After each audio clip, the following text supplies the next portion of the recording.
क्या छत्तीसगढ़ में भी होगा समान कानून और समान अधिकार? ये तो पता नहीं, पर विष्णुदेव साय की सरकार इस काम में जुट जरूर गई है।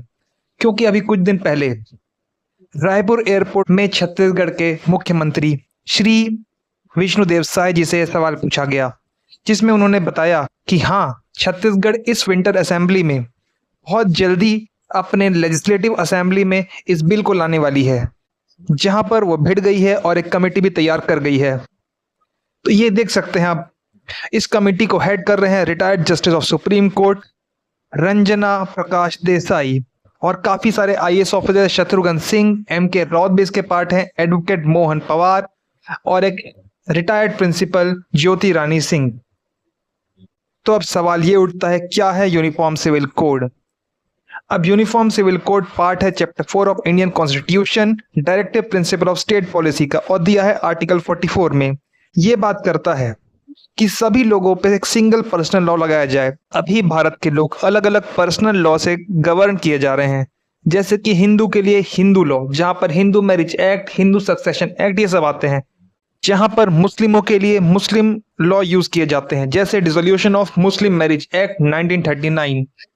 तो अगर यूसीसी अप्लाई हो जाता है तो ये सब कुछ बदल जाएगा, और छत्तीसगढ़ में अगर ये पास हो जाता है तो छत्तीसगढ़ बनेगा 5वां राज्य जो इस बिल को पास करेगा। क्या छत्तीसगढ़ पहला है? कोर्स नहीं, अभी तो 5वां का।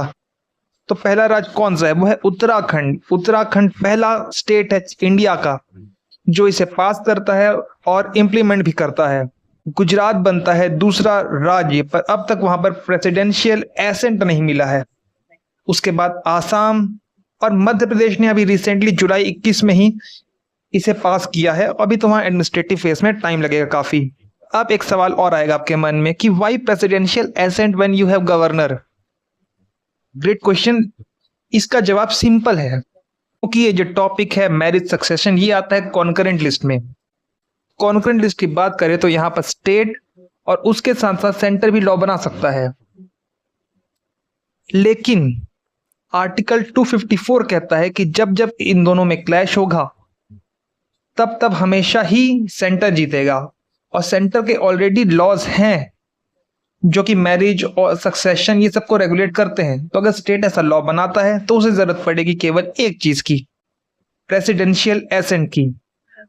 तो अब क्या होता है कि ऐसी कंडीशन में गवर्नर उसे रिजर्व करता है और उसके बाद प्रेसिडेंट को भेजता है, और प्रेसिडेंट का एसेंट मिलते ही ये लॉ एप्लीकेबल हो जाता है, और सेंटर के लॉ को बाईपास करने की शक्ति भी रखता है। तो इसीलिए इसे प्रेसिडेंट के पास भेजा गया है। And thank you for watching, that's your video.